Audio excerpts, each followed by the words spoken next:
यह जीवन का एक अटल सत्य है कि अधिकतर लोग ठीक उसी समय हार मान लेते हैं जब सफलता उनके एकदम करीब होती है। जब फिनिशिंग लाइन बस एक कदम की दूरी पर होती है, तब आखिरी प्रयास करने के बजाय लोग थक कर या डर कर मैदान छोड़ देते हैं। जबकि जो लोग जीतते हैं वे कोई अलग दुनिया के प्राणी नहीं होते, बल्कि वे हमारे आसपास के ही लोग होते हैं। जीतने वाले लोग कोई अलग काम नहीं करते, बल्कि वे हर काम को अलग ढंग से करते हैं। उनका नज़रिया उन्हें भीड़ से अलग करता है। वे जानते हैं कि जब उन्होंने किसी लक्ष्य को पाने की ठान ली है तो फिर पीछे हटने का कोई विकल्प नहीं है। सफलता का सही अर्थ यही है कि जो लक्ष्य हमने अपने लिए तय किया था उसे हमने पूरी लगन और मेहनत के साथ हासिल कर लिया, यानी पूरा युद्ध जीत लिया। लेकिन यह युद्ध जीतने के लिए हमें अपनी पूरी ताकत झोंकनी पड़ेगी, अपनी क्षमता से भी अधिक प्रयास करने होंगे और अपने 100% का भी 100% देना होगा। और यह संभव तब होगा जब हम अपने लक्ष्य तक पहुंचने के लिए एक एक कदम मजबूती से बढ़ाएंगे। जहां आज हम खड़े हैं वहीं से हमें अपने लक्ष्य की ओर बढ़ना है। शुरुआत वहां से करनी है जो हमारे लिए अभी संभव है। एक बार जब हम अपनी क्षमता के अनुसार कार्य करना शुरू कर देंगे तो धीरे धीरे हमारे अंदर असंभव को भी संभव करने की शक्ति आ जाएगी। तब हमें यह एहसास होगा कि हमने जो किया है उसके बाद हम और भी बड़े लक्ष्य को हासिल कर सकते हैं। यही आत्मविश्वास ही जीतने का असली जुनून होता है। हमें अपनी जीत को सुनिश्चित करने के लिए किसी भी परिस्थिति में मैदान नहीं छोड़ना चाहिए, क्योंकि जो सफलता प्राप्त करना चाहता है वह कभी रुकता नहीं है। वह गलतियां करता है, उनसे सीखता है, फिर से प्रयास करता है, लेकिन कभी हार नहीं मानता। इस दुनिया में हर किसी के अंदर जीतने की इच्छा होती है, लेकिन बहुत कम लोग होते हैं जो उसके लिए सही तैयारी और कठिन परिश्रम करने की इच्छा रखते हैं। और यही कारण है कि बहुत से लोग मंजिल तक नहीं पहुंच पाते। लेकिन जो लोग अंतिम क्षण तक संघर्ष करते हैं वे निश्चित रूप से जीतते हैं। यदि हमें उड़ना सीखना है तो सबसे पहले खड़ा होना सीखना होगा, फिर चलना, दौड़ना और आखिर में उड़ना आएगा। ठीक उसी तरह सफलता पाने के लिए पहले हमें छोटे छोटे संघर्षों को पार करना होगा, कठिनाइयों का सामना करना होगा और अपने मन को इस तरह से प्रशिक्षित करना होगा कि वह कभी भी मेहनत करने से पीछे न हटे। जीवन में असफलता केवल तभी होती है जब हम खुद हार मान लेते हैं, जब हम सोच लेते हैं कि यह हमारे बस की बात नहीं है। अगर कोई व्यक्ति किसी प्रतियोगिता में भाग लेने से पहले ही सोच ले कि वह हार जाएगा तो उसने अपनी हार सुनिश्चित कर ली है, क्योंकि जीतना और हारना सबसे पहले हमारी सोच पर निर्भर करता है। इसीलिए हमें सबसे पहले अपनी सोच को इस तरह बनाना होगा कि वह हमें आत्मविश्वास दे, न कि हमारे संकल्प को कमजोर करे। सफल बनने के लिए सबसे जरूरी चीज है कि हम असफलता के डर को अपने मन से निकाल दें।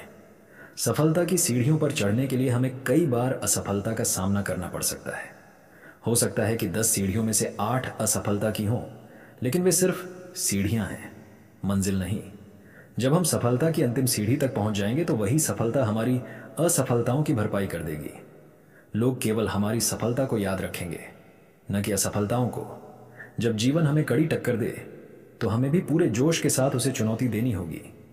अगर हम गिर जाते हैं तो यह हमारी हार नहीं होती, बल्कि असली हार तब होती है जब हम उठने की कोशिश भी नहीं करते। इसीलिए हमें खुद को इतना मजबूत बनाना होगा कि जीवन की कोई भी ठोकर हमें आगे बढ़ने से रोक न सके, क्योंकि ये ठोकरें ही हमारे आत्मविश्वास की परीक्षा होती है। यदि हम इन परीक्षाओं को पास कर लेते हैं तो कोई भी मुश्किल हमें रोक नहीं सकती। आमतौर पर 99% लोग 1 या 2 बार असफलता मिलने के बाद हार मान लेते हैं। वे संघर्ष को अधिक समय तक सहन नहीं कर पाते।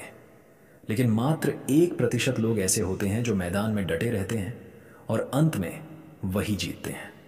और जब वे जीतते हैं तो कोई यह नहीं पूछता कि उन्हें जीतने में कितना समय लगा, कितना संघर्ष करना पड़ा, कितनी ऊर्जा और कितने त्याग किए गए। बस यही मायने रखता है कि उन्होंने अंत तक लड़ाई लड़ी और जीत हासिल की। जीवन में संघर्ष हमें मेहनत करने से रोकने की कोशिश कर सकता है, हमें पीछे हटने के लिए मजबूर कर सकता है, लेकिन वह हमें हरा नहीं सकता, क्योंकि हारना हमारी अपनी पसंद होती है। हम तभी हारते हैं जब हम खुद मान लेते हैं कि हम हार चुके हैं, जबकि हमें खुद को हमेशा यह विश्वास दिलाना चाहिए कि अगर हम यहाँ तक पहुँच सकते हैं तो हम आगे भी जा सकते हैं। अगर आज हमारे सामने समस्याएं आ रही हैं तो इसका मतलब यह नहीं कि हम कमज़ोर हैं, बल्कि इसका मतलब यह है कि हमारा समय कठिन है और समय हमेशा बदलता रहता है। बस हमें डटे रहना होगा, खुद से यह वादा करना होगा कि जब तक हम अपने लक्ष्य को तोड़ नहीं लेंगे तब तक हम उसे छोड़ेंगे नहीं। सफलता के रास्ते में असफलता निश्चित है, लेकिन हमारा लक्ष्य जीतना होना चाहिए। जीत का असली आनंद तब आता है जब हमने असफलताओं का डटकर सामना किया हो, जब हमने अपनी हार को चुनौती दी हो, जब हमने खुद से कहा हो कि हमारी कमजोरियां हमें नहीं रोक सकती। हर असफलता हमें हमारी कमजोरियों से अवगत कराती है और हमें उन्हें सुधारने का मौका देती है। यही डिटर्मिनेशन हमें संघर्ष करने के लिए तैयार करता है। जीत तक पहुंचने का रास्ता हमेशा कठिन होता है, लेकिन इसमें अनगिनत संभावनाएं होती हैं। यदि हमारे अंदर जीतने का दृढ़ संकल्प हो तो हर समस्या का समाधान हमें खुद मिल जाएगा। संघर्ष करने की शक्ति भी हमारे अंदर से ही आती। इसीलिए हमें अपने लक्ष्य को ध्यान में रखते हुए मेहनत करते रहना चाहिए और एक न एक दिन सफलता अवश्य मिलेगी। हर कदम पर हमें खुद को प्रेरित रखना होगा, अपने इरादों को मजबूत बनाए रखना होगा, क्योंकि हम वह सब कर सकते हैं जो हमने अपने लिए सोचा है। जीत का सफर हमेशा आत्मविश्वास से शुरू होता है। जब तक हम खुद पर भरोसा नहीं करेंगे तब तक कोई भी मंजिल हमें दूर ही लगेगी। इस दुनिया में कोई भी व्यक्ति बिना संघर्ष के सफल नहीं हुआ है। हर सफलता के पीछे एक लंबा संघर्ष छिपा होता है। हमें अपने लक्ष्य की ओर लगातार बढ़ते रहना है, बिना रुके, बिना थके, बिना हारे। जब तक हम अपने सपनों को पूरा करने के लिए पूरी तरह समर्पित नहीं होंगे तब तक वे केवल सपने ही रहेंगे। अगर दशरथ मांझी बिना किसी बाहरी प्रेरणा के एक पूरा पहाड़ काट सकते हैं तो हम अपने सपनों को पूरा करने के लिए लगातार मेहनत क्यों नहीं कर सकते। जीत केवल उन्हीं की होती है जो अपने सपनों को साकार करने का दृढ़ संकल्प रखते हैं। इसलिए आज से ही अपने भीतर की जीत की आग को जलाओ और अपने लक्ष्य की ओर कदम बढ़ाओ, क्योंकि जीत तुम्हारा हक है और उसे हासिल करना तुम्हारी जिम्मेदारी है। Good bye.